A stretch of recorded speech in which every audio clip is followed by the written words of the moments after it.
Hi Educate Mind community, and welcome back to the channel. I am joined today by the lovely Mrs. Hughes, and we are here to discuss improving writing beyond A level 3 today, and how to get yourself to that grade 8s and 9s.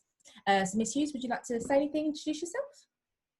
Yeah, I'm a English teacher. I have been for about 13 years now, 13 unlucky for some. But honestly, I love my job, and I specialise whole school in looking at challenge. So encouraging, inspiring and motivating students to be getting those grade 7s to 9s. So I'm really looking forward to today. Grand. So we'll go straight in.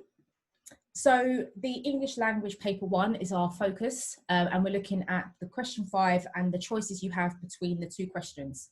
So in for paper 1, you have the choice of writing a description based on the picture, or you have the choice to kind of write a narrative, to write an opening of a story or something like that.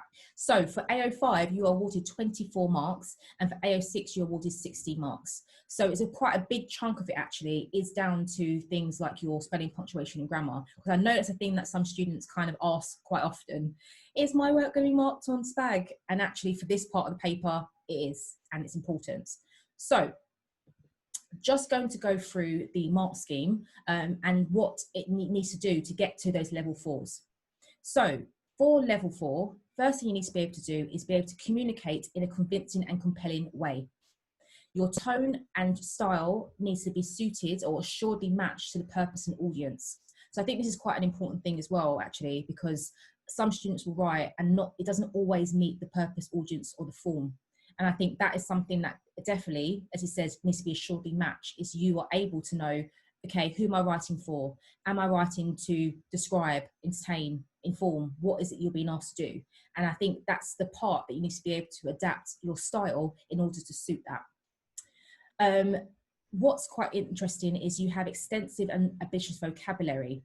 That is for both AO5 and AO6. So it shows us really how important your vocabulary is. And I've been seeing quite a few things lately. It's not just about you using really fancy words in your piece, but it's how you craft the vocabulary you're using to kind of fit in and be meaningful within your piece of writing. It's all well and good. We try to do like a Joey from Friends in the sense of throwing out really fancy words. But if it doesn't fit with what you're trying to achieve, then don't do it. Would you agree, Miss?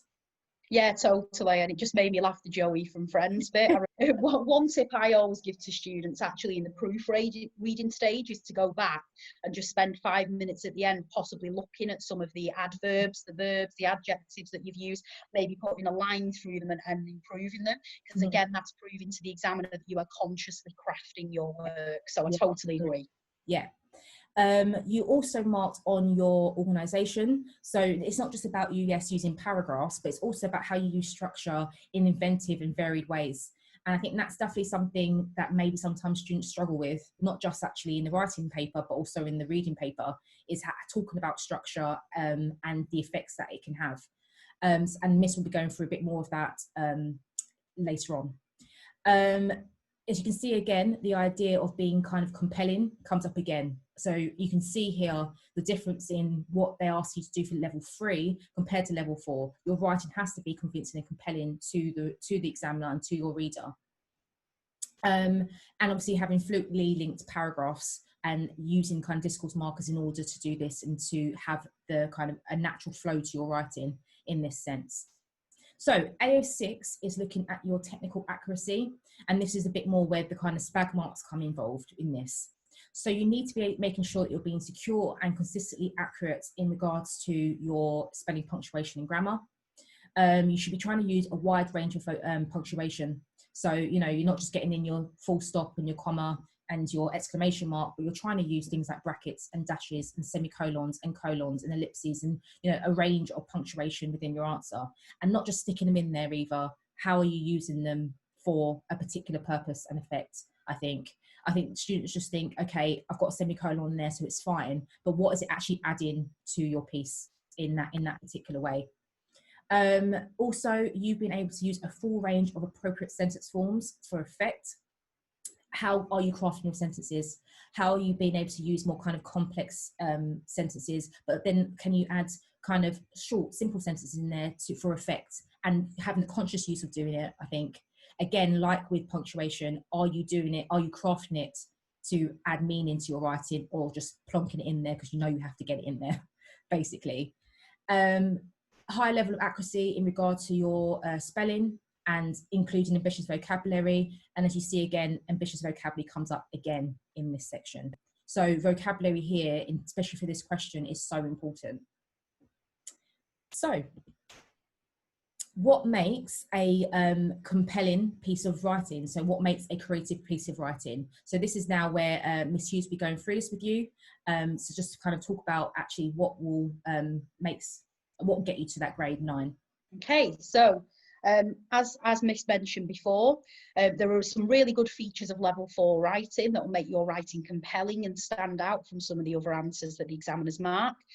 One of the things that was briefly mentioned was about possessing structural impacts, and I'm not going to go into that in too much depth at the moment, because in the next couple of minutes that will be something that we focus on, because as Miss said, this is something that students really actually do struggle with. We need to make sure that your writing is coherent and cohesive, so it's easily understandable. I sometimes think that when people try to use some of these effective structural impact things like flashbacks, etc., that we then lose this cohesiveness in our writing. So we'll look at a way of combating that and what some good ones look like very shortly. Your writing needs to be really fluently expressed, so it needs to flow. I think we're all guilty maybe sometimes when we're thinking of like a checklist that we have to include in our writing, of making writing quite clunky, and having sort of linguistic techniques bolted on for the sake of it. So it's about making those seamless and having them integrated and not forced. And that can be quite hard to do, especially when you're trying to impress the examiner in that short window. So added on to that, really, about the rhetorical devices. So your things like possibly your rhetorical questions, your direct address, your similes, your metaphors. So it's making sure that they are embedded fluently and judiciously. So if you haven't come across that word before, judiciously, which hopefully you should have, because that's in the top band for the reading questions about the quotations that you choose, it means carefully. So you're not littering your work with semantic fields. They're done carefully and chosen really precisely where you do it. I always use the analogy with my classes about Krispy Kreme donuts. I love them, but I don't want to eat 5 a day. Okay, and it's the same for your writing, isn't it? You need to make sure that any techniques that you are using, they're used judiciously and carefully, so they have the maximum impact and effect. So we mentioned before in the SPAG mark, the 16 mark out of 40, about varying your sentence forms and your structures. And a level 4, that really needs to be unforced and fluent. So what that means is that we don't want to see one-word sentences going bang, because it is quite forced, that, and quite cliche. So it will be about, if you are going to do a one-word sentence, or at least a short sentence, and I would say a short sentence is kind of 4 words or under, really, think really carefully about the words you use for that, so it has full impact and it seems unforced, rather than something that you think, oh, I have to get a one-word sentence in, because it can actually ruin the writing and ruin how fluently expressed it is. So part of that brings me on to the next point of consciously crafting at word, sentence and whole text level. So it's really important that we see the text as a whole thing. So you're thinking about how your choices at the beginning are going to impact your choices at the end.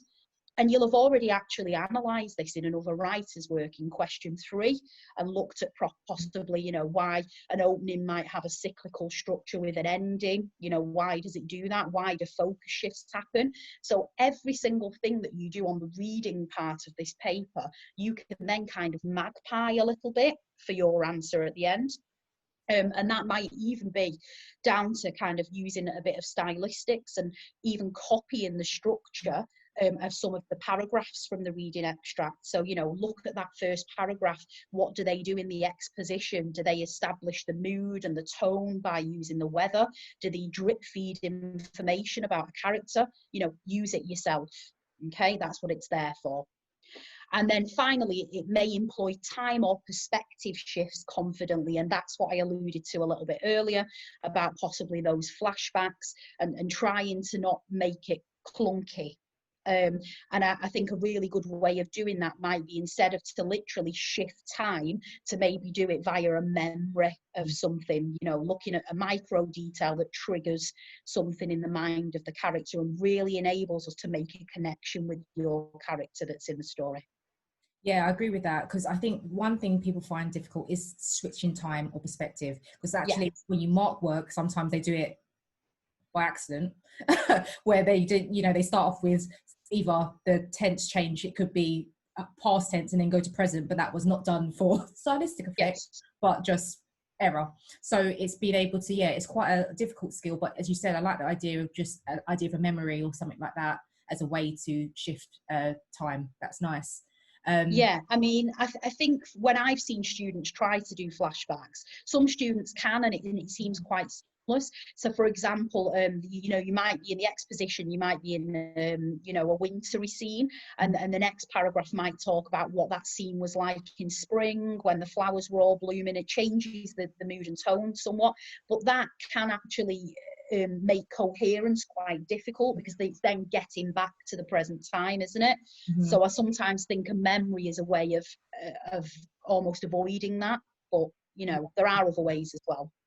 And I definitely agree with the idea of, you know, taking bits from the text they've read for the reading section. And I think that just also talks about the idea of having to like read more, in the sense of you must probably sick of your teacher saying you have to read, but taking other writers' ideas and work and how they've done something is so kind of beneficial for your writing. You know, everyone in the world kind of copies or is inspired by somebody else, and so it is important for you to be reading various different texts so you can be able to take ideas within your own as well, I think. Yeah. Okay, so as Miss was saying, this idea for reaching level 4 is to make sure you're kind of taking risks with your writing, trying not to be kind of a standard piece of writing that kind of everyone's going to do. Is not going to be something that's going to get you that grade 9. You need to be exploratory in regards to your ideas and how you're presenting that. It should be consistently engaging. So I noticed sometimes students will start off really strong and then it won't continue throughout the rest of the piece. And you need to make sure that it is consistent throughout your piece of writing, that it's engaging in that sense. Being abstract and micro to macro. And this is what Miss is going to speak a bit more to you about now. Right, so we're going to look at a little extract from a Band 4 piece, and this is actually from AQA, it's direct from the exam board, so this would have actually been a student's work. I always think it's better to look at students' work, because with all the best will in the world, I think if your teacher sometimes does a response, it can actually alienate pupils, because you look at it and think, oh, I can never do anything like that. And actually, I've sat exams with my pupils before and their work has been better than mine. So it does show you that pupils are capable of doing these Band 4 answers. So we're going to have a look now at this. And on the bottom, I've got 6 features that are used in this Band 4 extract that once we've read it together, I will talk you through. So this is based on the picture from the beginning that we saw, where there was the man looking into the lake in the distance with the mountains. I'm completely alone up here, I realise, as the overwhelming sound of nothing envelops me. When I gaze down into the water of the lake, my own reflection stares back at me, only slightly contorted by the light ripples. The day is calm, the air is still, and the weather, although chill, is surprisingly welcoming. The high peaks of the mountains loom ahead, barely meeting in the middle and creating a gateway for the valley beyond. I can see the trail of the lake as it heads uphill, only slightly obscured by the light mist that curls around the slopes of the mountains in the distance. When summer breaks through the veil of spring, the slopes will be mottled yellow, pink, and healthy green as the warmth encourages life back into the landscape. For now, everything is cast through a stale grey filter. Okay, so I think it's really lovely, that piece of writing. So it definitely uses extensive vocabulary. So there's words like overwhelming, contorted, mottled. Okay, so obscured. They might be words that we're aware of, but that we wouldn't possibly use in our everyday vernacular. And that's the kind of extensive vocabulary that the examiner's looking for. All the words have been really carefully chosen to create a certain effect. And there's certainly evidence of conscious crafting, isn't there, through the use of imagery. I think especially the sensory language, and, you know, the zooming into the light ripples on the lake, the mist, you know, all of this kind of pathetic fallacy that creates this calm atmosphere. And there's quite a few varied sentence structures, particularly, you've probably noticed the use of complex sentences and lists with that colon there. And I really think that list creates the slow, languid rhythm of, and mood and atmosphere of the piece that the writer was trying to create. So there's these uses of additional clauses also to help build up descriptive detail. So if you look at the first line, I'm completely alone up here, I realise, as the overwhelming sound of nothing envelops me. So that those parenthetic commas around that subordinate clause there of I realise, I think it adds something to the piece, because we're almost there, aren't we, with the character, imagining their thought processes as if we're living it with them. And I think it also links to something that happens later on in the piece, which we'll see later. And there's these use of time phrases to create contrast. So earlier on, we were talking about flashbacks or flash forwards, and the student does do one of those. So if you look, it starts on the third line from the end. When summer breaks through the veil of spring, the slopes will be mottled yellow, pink, and healthy green. So we've got this kind of flash forward almost, using this time phrase, when. And as you can see, it's not a clunky flashback or flash forward, it's integrated into the narrative to add contrast and different changes of mood and atmosphere and tone. And then we've got some accurate and effective use of punctuation to create pauses, definitely to develop the ideas and create a sense of control. I'm thinking specifically that colon, really, where we pause, adding to the calm and the quiet and the peaceful tranquility of the picture. It helps us to develop the ideas because it's a list telling us about the atmosphere using that sensory language. And it also creates a sense of control, because as a reader, when I read that, it made me pause and reflect and slow down my reading. So you can see, hopefully, how this would hit the band 4. There's a lot of brilliant features in this. And this is actually part of a bigger piece, which I'm going to look at with you now. So we mentioned before... Sorry, to interrupt you. Oh, well, do you want me to move this because it's blocking the type? Yeah. Can I put it down, or should I just remove you altogether? Yeah, So, remove me altogether from this one, yeah. Okay. So if you just start that bit again. Yeah. So that piece that we just read then, that little extract, is part of a bigger piece, and we're going to look at the whole piece together now. Now, we mentioned earlier about things being consciously crafted, and although you actually don't receive a mark for your plan on the mark scheme, you know, AQA have stressed how important planning is to this whole process of writing a well-crafted piece of descriptive or narrative writing. And it's so important, and it's really obvious, as you will see, that the student who wrote this has planned their answer. So we're going to have a quick look over the whole answer and look at the structure of it. I will miss out the second paragraph because we did that together a moment ago. So the day is cold and overcast, and the dark grey sky looms endlessly above me. As I take my first step onto the rickety old pier, the wood creaks and groans like an elderly woman rising from her chair, joints popping and complaining. Once I'm seated, the cold air settles around me.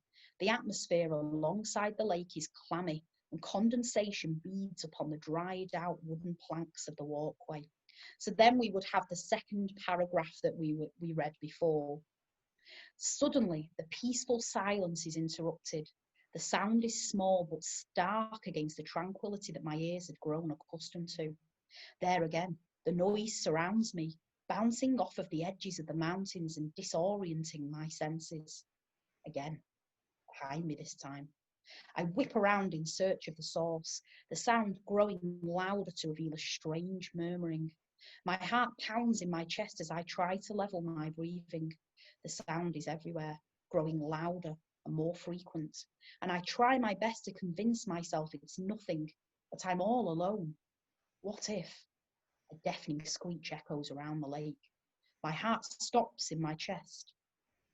Earlier, I'd eyed my pocket knife from its perch on my garage shelf.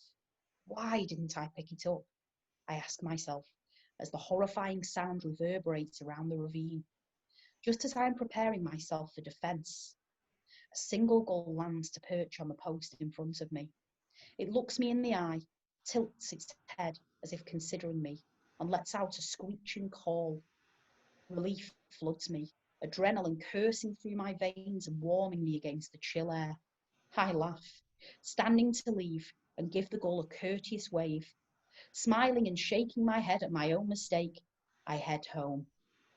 Okay, so do you remember me saying to you earlier about that those parenthetic commas with the I realise? You can see, can't you, how that links to the rest of the piece now? And it's got quite a clever structure, this, and each of the paragraphs focuses on to create this kind of coherent, compelling response, just the way that the text, the extract that we get with the exam that we looked at and analysed structure for in question 3 would. So at the beginning, we get this intro to the atmosphere, to the weather and the character. And I always tell my students in the school that I teach in that that's a really good way of actually starting a piece of narrative or descriptive writing, because it builds this atmosphere already, so that we know kind of what we're going into with the text. And then after that, we get this kind of realization, you know, and an increase in tension slightly, because they realize that they're all alone. It's overwhelming sound of nothing. So it's almost like a little bit of a disturbance of mood.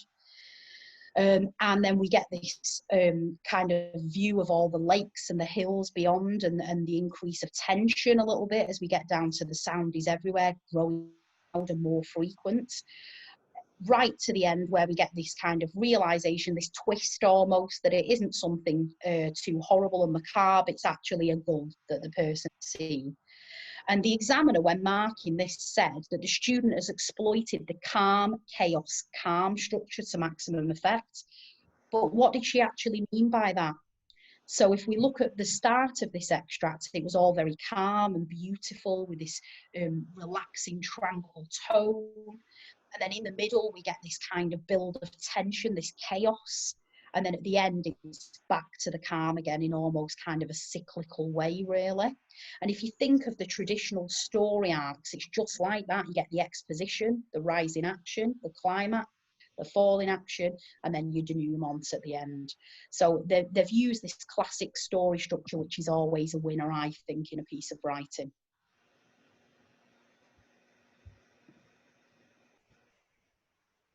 Probably can return. Okay. Oh yeah, so I just want to say about that as well. I liked the idea as well of, you know, your introduction with the kind of prophetic fallacy type of idea and trying to kind of set mood and atmosphere within it. But you could see the change when you said suddenly. So it can just be something so simple as, you know, that one adverb there that can completely change the mood of the piece. So to say, I think it's little things in that sense can help to kind of, yeah, change the tone, change the tension in that sense. And the idea of delaying the action as well, you know, it wasn't automatically told us that it was the seagull that was there. She delayed it, or he delayed it in that sense, to kind of build that tension further. Yeah, I think it's that drip feeding, isn't it? You know, we get, if we think about films, that's what we get in films, don't we? You know, so we're never really told anything until the end, but we get these like little moments of foreshadowing, and I think that's a really effective strategy to use when you're writing yourself. Another thing that is a really good feature for top band students to have a go at is actually something that is called micro to macro. And what it's about is it's about picking something that's everyday, mundane, kind of standard item, and kind of micro describing it, but then linking it abstractly to something that's more micro and philosophical. philosophical. So you think of something concrete and then link it to something kind of whole world and philosophical. So there's an example of it here. So the layers of damp grass bled into the mountains whilst the little white bird lifted his wings and took flight. So there's my there's my concrete description of this bird taking flight. When this happened, the man began to realise the true meaning of life, the meaning that no technology could ever give. He grasped the moment of peace and tranquility and kept it in his heart and mind and didn't plan on letting it go. So there's your macro, your big abstract thinking, that this man has seen this bird and it's made him think about the freedom and the peace and tranquility, the real meaning of life.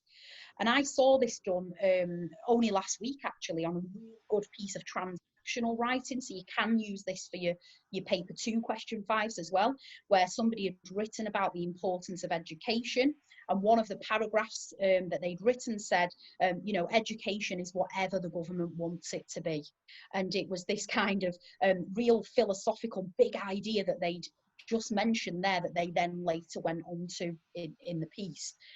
Or I've seen it used where somebody was describing an item of something that somebody that they saw on their shelf in a piece of descriptive writing, and that item had belonged to their grandfather, and then they started to talk about, like, you know, the impermanence and fragility of life. So it's taking those concrete descriptions and then linking it to something that's really like philosophical and abstract, and it's quite high level. So some students actually struggle with this kind of micro to macro thing, and it's something that does take practice. It doesn't come naturally at first, but in order to be able to do it, you can use what I call an exploratory process. So think really carefully, what am I describing? So you've got your picture in front of you, pick up on a really specific detail in it, and then start mind mapping and thinking about, what symbolic significance could this small detail have for me? What does this moment remind me of? Is it a thing, an emotion? Is it another text? Can you link the idea to a memory, or else something even outside of your own experience that you can use empathy to kind of realise and make real in your writing? Think about those questions that we might ask ourselves when we're analysing. So what? Why is it important? Why is it important to me, to the story? So, you know, this again shouldn't be an afterthought. It shouldn't be something clunky. It's got to be seamlessly, fluently integrated to create an effect. So don't just put it in there for the sake of it, but if there's something in your text that you specifically describe, something concrete, and you can link it to a memory or something symbolic, then go for it, and it'll sound really impressive to the examiner. So this is why as well, when I do kind of my writing activities, I always kind of do like a little box around particular parts of the image or the picture, so students kind of learn to kind of zoom in onto particular ideas within the image, rather than just trying to describe it as the whole. They are kind of picking out those little things as well. Yeah, it's so important, isn't it? And, you know, the AQA exam actually says write a description or a narrative suggested by this picture. And that word suggested is the golden word, because if you can't see it in the picture, but it realistically could be there, then, you know, you can add it. Yeah. Okay, so to finish off, so you have a new picture here, and so you have to write a description of an old person as suggested by the picture, or write a story about a time when things turned out unexpectedly. So as you know, you don't do both, you just have to pick one of them in the exam. So using some of the methods and techniques that Miss has been speaking about today, can you now attempt to write your own? So can you start off first making that plan? So plan a structure for the first task, so for the picture. Can you use this idea of dropping in, shifting, zooming, leaving? Can you use this idea that was used by the student with the calm, the chaos, and then the calm effect? Or any other structural devices such as kind of cyclical narrative in that sense, to expand on this idea, expand on this picture. Challenge yourself. Do you think you can choose one detail and try using this exploratory process to include something that's more abstract in your thinking? And can you move this idea to the micro, to the macro? Okay, so make a plan before you start. As Miss was saying, are there any parts of the picture that you can zoom in on, for example, and be able to apply this micro, macro idea? I'm thinking in this, possibly something like the eyes in this picture, for example, might be something to look at in a bit more detail. Is there any particular part in Knit Miss that you think they could focus on? I think when my students have done this activity, they've looked at the wrinkles in his face, Mm-hmm. and kind of like they imagine that he was a war veteran, and they've kind of likened it to like trenches, Right. you know, and sort of pain in his eyes and things. Yeah. So I think this is a really good picture to try this on, because it's not a traditional landscape. Mm-hmm. And when this came up in the AQA exam in 2018, I think quite a few students panicked at first, because they were thinking, oh, we've only done practice with forests or rivers or landscapes or whatever. But, you know, remember, it's the golden word suggested by the picture, so you can imagine what his background would be if you run out of things to say. So yeah, so why don't you give it a try? And if you want to, you can leave your ideas in the comment section below. Thank you so much, Mrs. Hughes, for giving us your time and some great tips and advice there for students and for us teachers as well, to be fair, to help to push students to the grade 9s. Really enjoyed spending time with you, and yeah, anything you'd like to say before we finish? No, just thank you very much for having me. And, you know, I've seen some amazing pieces of writing by students, and I'm sure that if you try to employ some of these really high level techniques, that you'll do really well. So best of luck. Yeah. Don't forget to like, share and subscribe to the channel. You can also follow me and Miss Hughes on Twitter, and you can see our Twitter handles below. And yeah, have again, feel free to share your ideas in the comment section below. Thank you again. Bye bye.